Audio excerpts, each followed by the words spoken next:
Author, columnist, managing editor of LibertyNation.com, podcast host and conservative policy advocate. We dismiss history at our peril. Liberty Nation Radio with Mark Angelides.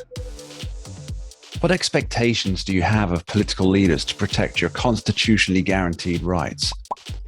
There may have once been a time when folks thought that elected representatives would merely tinker around the edges with this policy or that, but in the end, not try to dismantle the very founding documents of the nation. Well, those days seem long gone. James Madison once wrote, "There are more instances of abridgment of the freedom of the people by gradual and silent encroachments of those in power than by violent and sudden usurpations." And that seems to be the state of play today. Death by 1,000 cuts. But how do we stop it? And what cases are on the horizon? And what role do you yourself have to play in protecting American freedoms? Well, that's just what we're going to tackle today. Welcome to Liberty Nation Radio on the Radio America Network. I'm your host, Mark Angelides, and on today's special episode, we'll be examining just how far down the road the slow destruction of constitutional rights has really gone. We'll be joined by Editor-in-Chief of Liberty Nation, Lisa K. Donna, to discuss President Biden's mental state and why the media refuse to acknowledge that such a problem even exists. Also, we'll talk with author James Fite on the crashing out of the First Amendment and Jeff Charles on the push against voter ID. And in our Talking Liberty segment with Scott D. Cosenza, we'll be figuring out just how much of a threat the Second Amendment faces today. Remember, this show is proudly sponsored by LibertyNation.com, where you can access podcasts, breaking news and analysis, and a range of biting and brilliant shows to whet your appetite for freedom and your fondness for the great American Constitution. Let's get started. Welcome back to Liberty Nation Radio. The United States of America is the only country that guarantees freedom of speech. This is such a unique instance in the world that it's often the rallying cry of those who seek all kinds of freedoms. We saw American flags in the streets of Cuba, in the avenues of Hong Kong.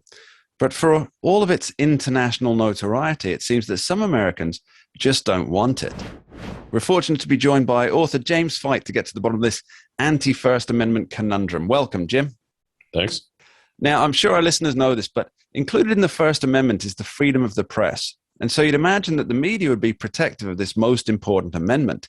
So why do the Fourth Estate denizens seem so keen to deny this right to people with the wrong opinions? Well, you can't have the wrong opinion, Mark. The problem with having an argument at all is that, one, you have to actually put forth the effort to make the argument. And two, if you lose, you have to accept that you were proven wrong. You have to be a big boy enough to deal with that. And we've gotten to be such a lazy society in general. And, and everyone seems to get their feelings hurt. And of course, the First Amendment, the right to free speech is unfortunately, the right to be offended, or the right to offend others, I should say. So it's just easier. It's just easier to shut down the argument than to actually have the argument. All right, yeah.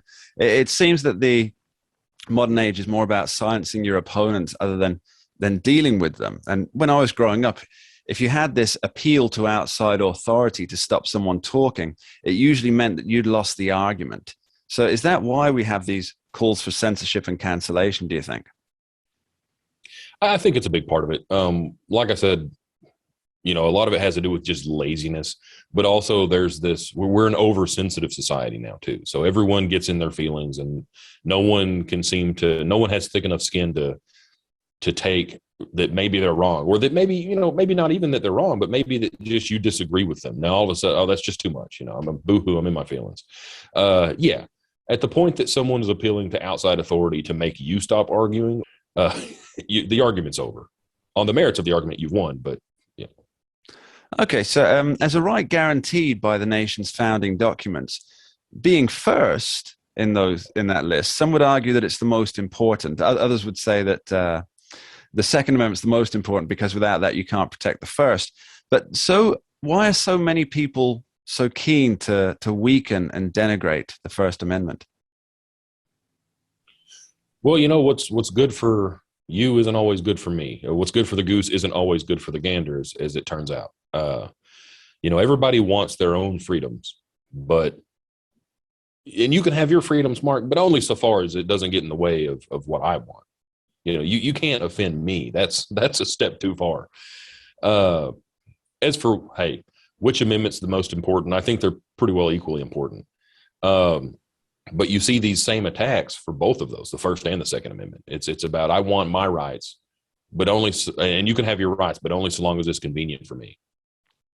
What threats does free speech face today, and has it gotten worse during the era of COVID? Yeah, I think it has gotten a little bit worse, and I think the era of COVID itself is a great threat to free speech, because you've probably seen how things are being labeled now medical misinformation. If you're at all critical of the vaccine, or if you're critical of the lockdowns or mask mandates or anything to that effect, it's this is medical misinformation. You're killing people. This is now it's a public health crisis. And of course, we see social media, especially, but the left-leaning press as well. Jumping into this with both feet, they're more than happy to do their part, so to speak, and support the proper narrative. James Fight, thank you very much. Thanks. Now, don't go anywhere. Later in the show, we'll be talking liberty with Scott Cosenza, where we'll be finding out how in danger the Second Amendment actually is. Are gun rights on the chopping block in this less than brave new world? Coming soon on Liberty Nation Radio. We dismiss history at our peril. Liberty Nation Radio with Mark Angelides. We dismiss history at our peril. Liberty Nation Radio with Mark Angelides. Hello and welcome back to Liberty Nation Radio.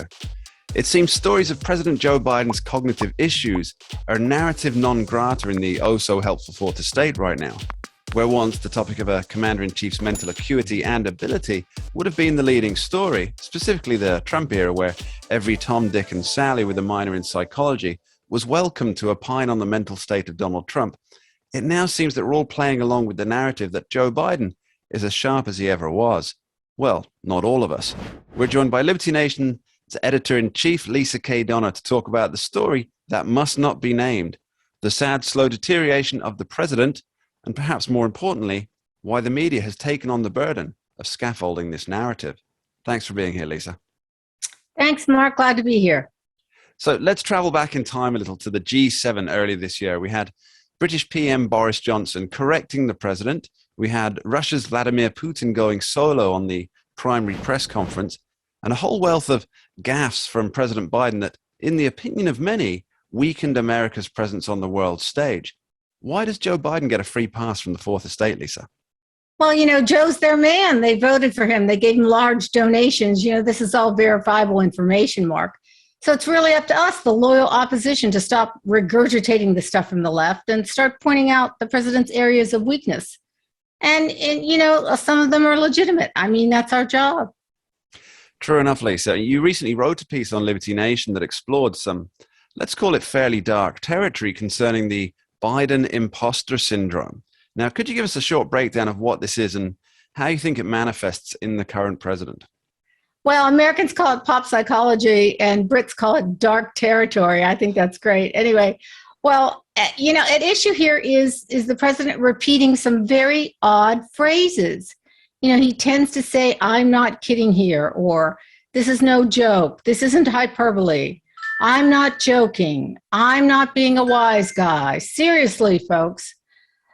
If you think that I'm making this up, the astute guys at the No Agenda podcast, which is an awesome podcast, put together a little medley that you can play for our listeners. Now, first we have John C. Dvorak, one of the hosts, with the intro. I do have a setup that I got to mention. Nothing on this medley was repeated. So when Biden says not a joke, he actually said it twice, which he did a couple of times, by the way. And many times he says something three times. And when I do some of these, I will sometimes put in, I will mess with. There's nothing but original material on here. There's nothing repeated. I didn't trick. I didn't add a horn. I didn't add a boing. This is straight up. So I just wanted to make that clear. So here we go. But all kidding aside, Those of you who travel abroad, not a joke, not a joke. I'm serious, heads of state. I give you my word as a Biden. I'm not a joke. Xi Jinping in China, who I know well. We don't agree on a lot of things. He's a bright and really tough guy. These guys actually are betting, I'm not joking, on autocracies. It really has, not a joke. Number one, my message is, well, let me finish the question. The answer.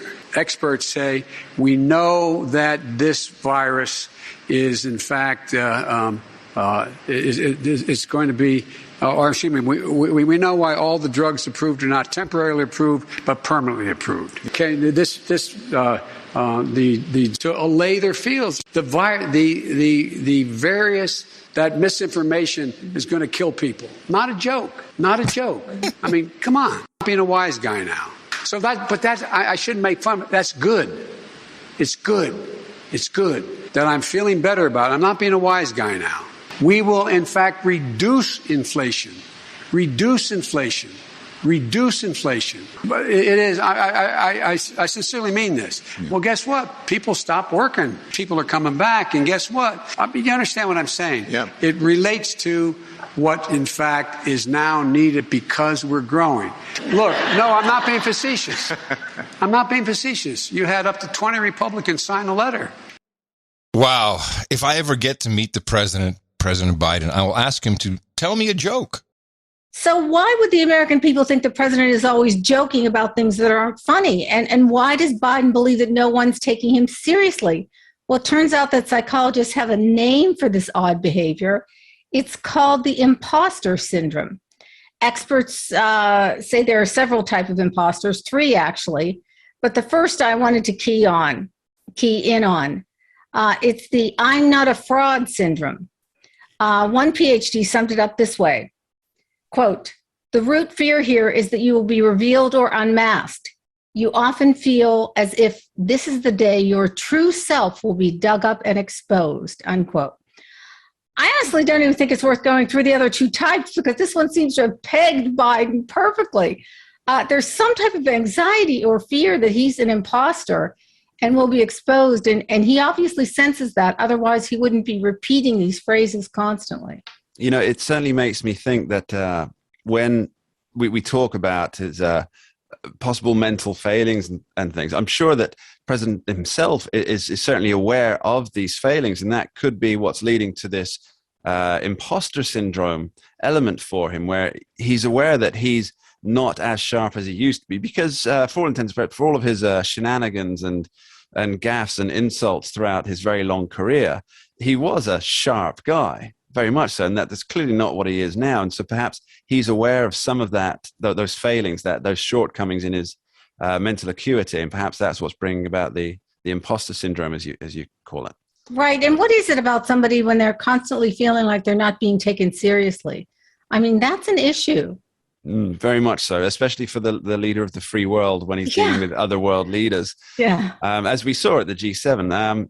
Now, Texas Representative Ronnie Jackson, who also happened to be President Trump's White House physician, he had some damning words about the president. He said that there's a mental deterioration taking place and that this was a big national security risk. He said, and I quote here, "It's only going to get worse. And guess what? We're watching that happen right before our eyes right now," end quote. Now, that's something I'm sure that many of us who watch the president closely are feeling. And he asked an important question. He says, where are the people in our academic medicine that were out there calling for President Trump to have a cognitive test? Where are these people? Lisa, care to take a shot at the answer? Well, Mark, you know I've written extensively about Joe Biden's cognitive impairment after 2 aneurysms. And actually, if you look it up on Google, you can't even find information about his 2 aneurysms because they were so long ago. But they do exist, and they have been buried. But I've done so because I really think it matters that the leader of the free world has his wits about him. You know, as you say, the left was continually railing about raising the 25th Amendment with Trump. And now when there's actually good reason to discuss it, it's no longer on the table anymore. Look, there's no doubt that Biden suffers from some serious cognitive impairment. Some have suggested he may be manifesting something called the sundown syndrome, which means that like once the sun goes down after dark, a person becomes belligerent and agitated. We saw this when he was overseas, and his body hadn't quite adjusted to the radical time change, and he seemed unnecessarily aggressive at times. Well, that would tie in very well with his recent comments on Democrats drinking children's blood. But we'll get back to that one later. Now, many political commentators on the right predicted that Joe Biden would either resign before 2024 or not be able to serve the full term. Now, if the mainstream media is anything to go by, however, Biden could even now be thinking about running for a second term. And the tune has just changed.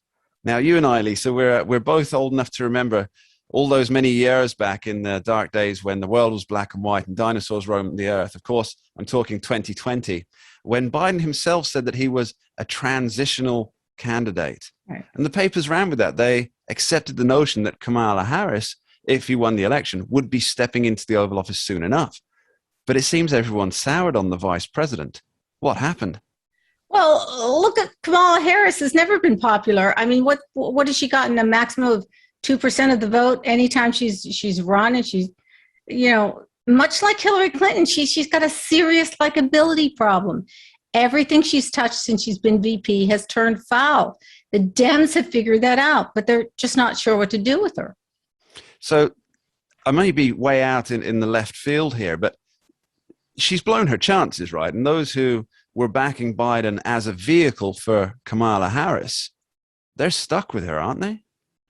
Well, it's an interesting theory, Mark, but I'm not sure I buy it. I mean, why would they set up a number two that they know they can't win with when their number one already has an expiration date?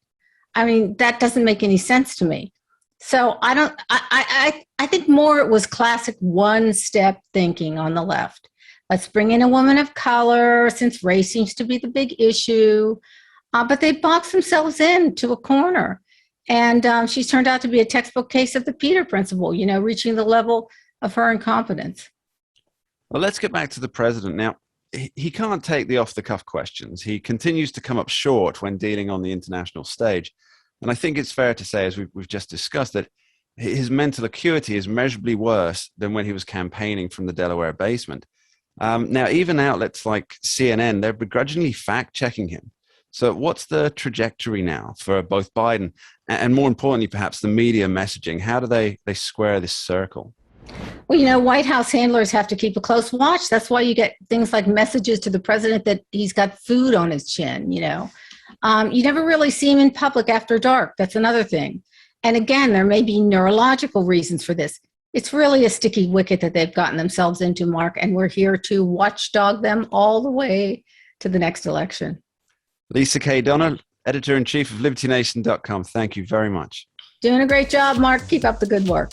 Now, don't go anywhere and don't touch that dial. Later in the show, we'll be talking liberty with Scott D. Cosenza and examining just how in danger the Second Amendment really is. Can it survive in its present form? And precisely who is trying to take away your constitutionally given rights? Later in the show. We dismiss history at our peril. Liberty Nation Radio with Mark Angelides. You can't escape it. Whenever the subject of voting reform rears its head, especially when talking about making voter ID mandatory, the media and politicos jump on the bandwagon, ready to sing the song that Black Americans just can't get ID. And the sole reason for demanding some form of identification must surely be racism. But it seems this might just be a fallacy. To figure out the actual facts, we're joined by author and podcaster, host of A Fresh Perspective, Jeff Charles. He's been hitting the research on this topic. Welcome, Jeff. Yeah, thanks for having me on. So, Jeff, tell me, the whole idea of voter ID being racist, is it a myth or not? Yeah, it's a flat out lie. And people have known this for decades. And what's interesting about this, Mark, is that over the past year or so, maybe a couple of years, Democrats have been backing off of that talking point, especially in Georgia, because they've seen that people don't even buy it. I mean, even left-leaning publications have run stories talking about how voter ID does not disproportionately impact the Black community. So I think the jig is up, but I was a little surprised to see that there are some who are trying to revive it. So I'm not sure if they plan on going full court press with this again, or if this is just a few Democrats thinking that they're going to rehash the talking point.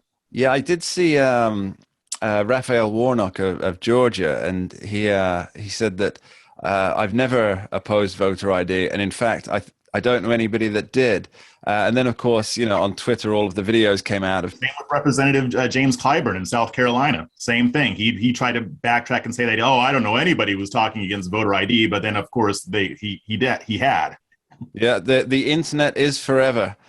So, Jeff, let's delve into the numbers a little bit. You wrote a recent article on Liberty Nation that examined the claim that if IDs were required, it could disenfranchise 270,000 Georgians. Now, what are the media ignoring about this figure?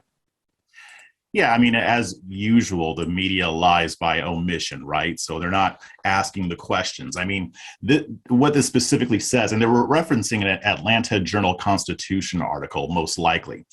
And all this means is that 272,000 don't have IDs on file with election officials. It does not necessarily mean that these people don't have identification.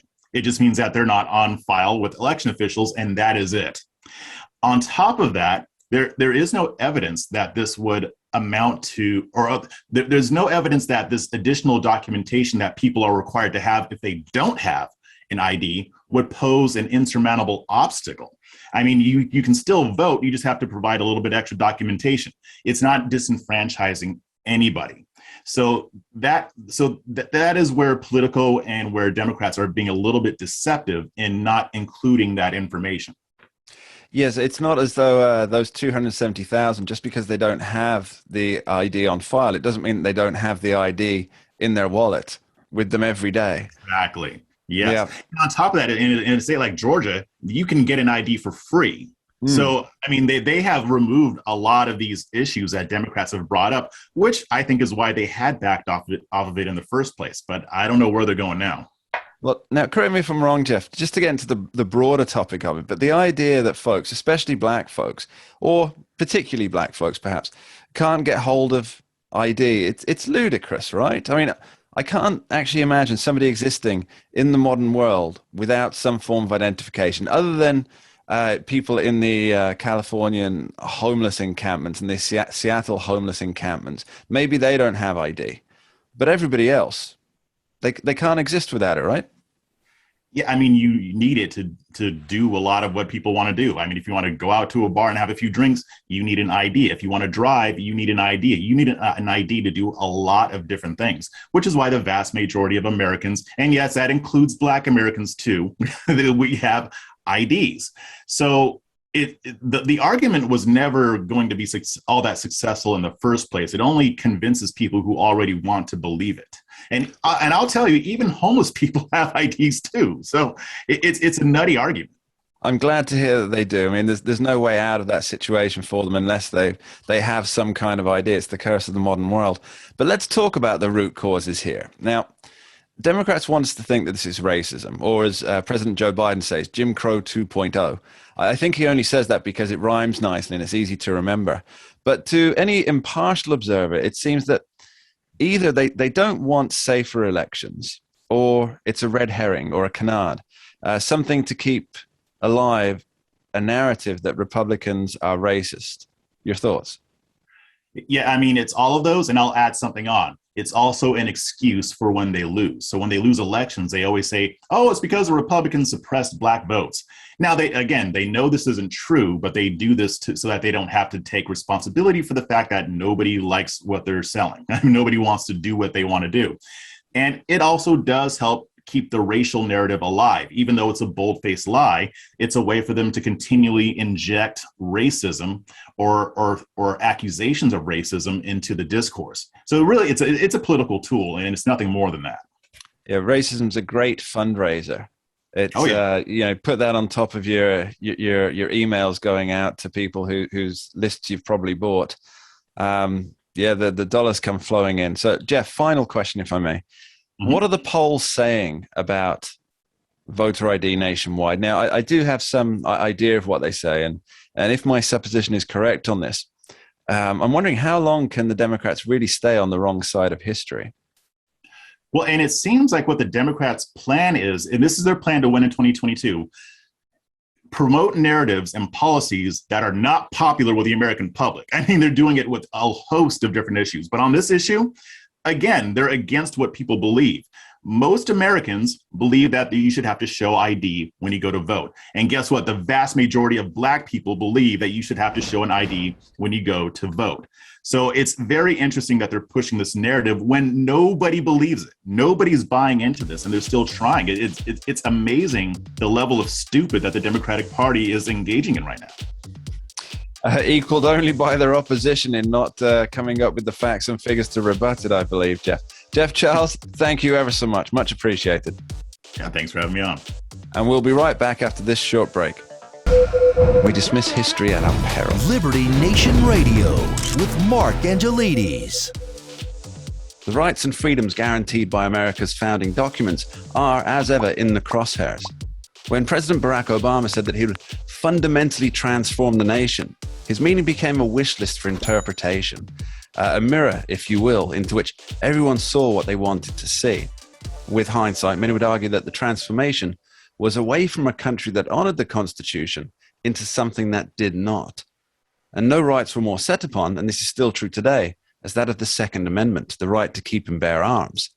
Politicians talk numbers, but only the ones they want you to hear.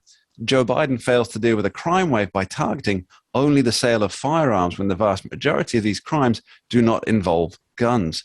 And you, the American people, are left wondering if you may soon become a criminal for practicing your rights. Here to discuss this ongoing battle is Liberty Nation's legal affairs editor, constitutional lawyer, and host of the excellent Uprising podcast, Mr. Scott D. Cosenza, Esquire. Welcome, Scott. Hi, Mark.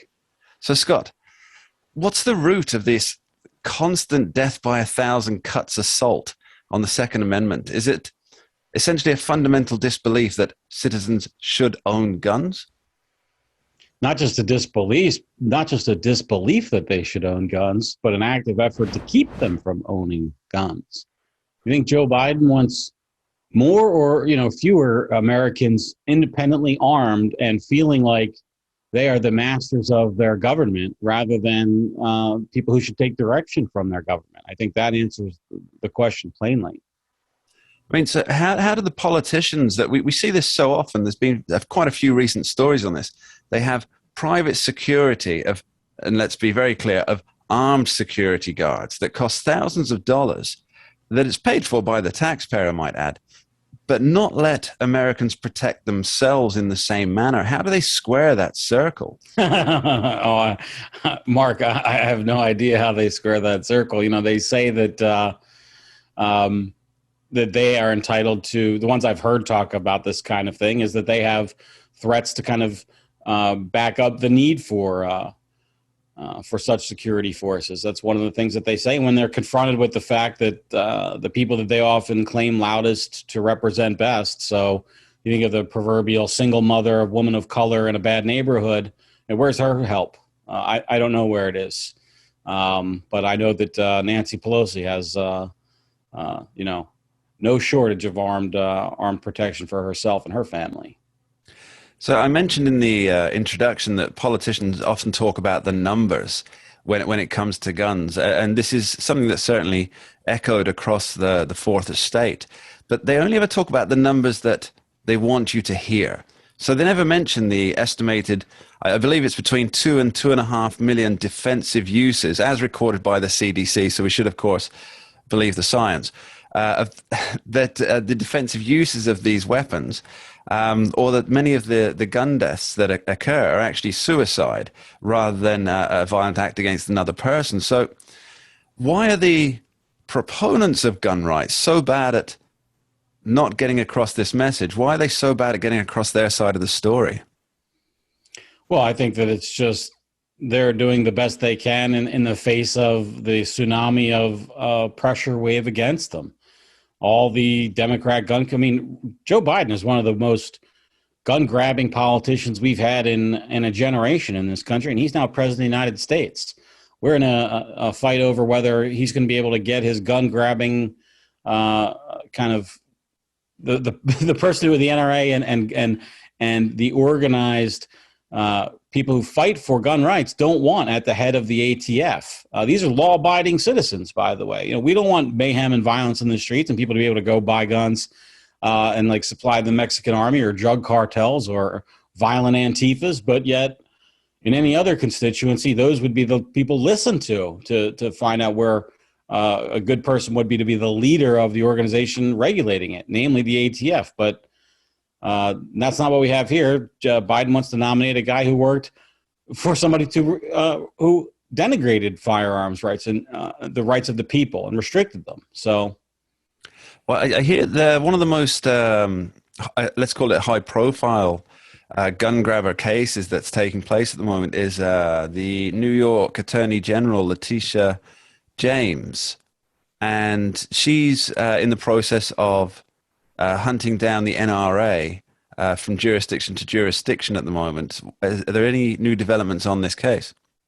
I have none to report. This is not necessarily a gun control case, much as it is a attacking one of the most effective gun control, or previously anyway, one of the most effective gun control policy organizations. It's a political grab, and it's also her elevating her position to, I think, boy, am I going out on a limb here? I don't think so. It seems like the smart money bet is she wants to be governor of New York or perhaps president of the United States even. And she can do so on the backs of the NRA. And she's doing a fine job of it, too. It would be quite the campaign claim to say that she was the one that brought down the NRA, I believe. She's the Dragon Slayer. There you go, yeah. What do you think are the largest challenges facing the Second Amendment this year?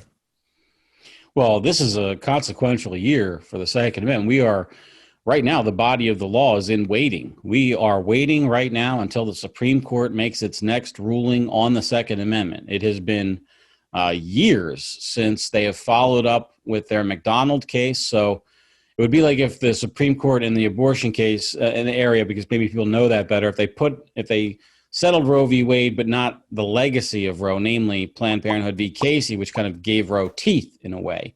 That's what we have with the gun law. We have Heller, and Heller says that it's a fundamental right to keep and bear arms. And we have McDonald, which applied that right to the states. So we have a fundamental right to keep and bear arms, not just against actions of the federal government, but actions of the state government.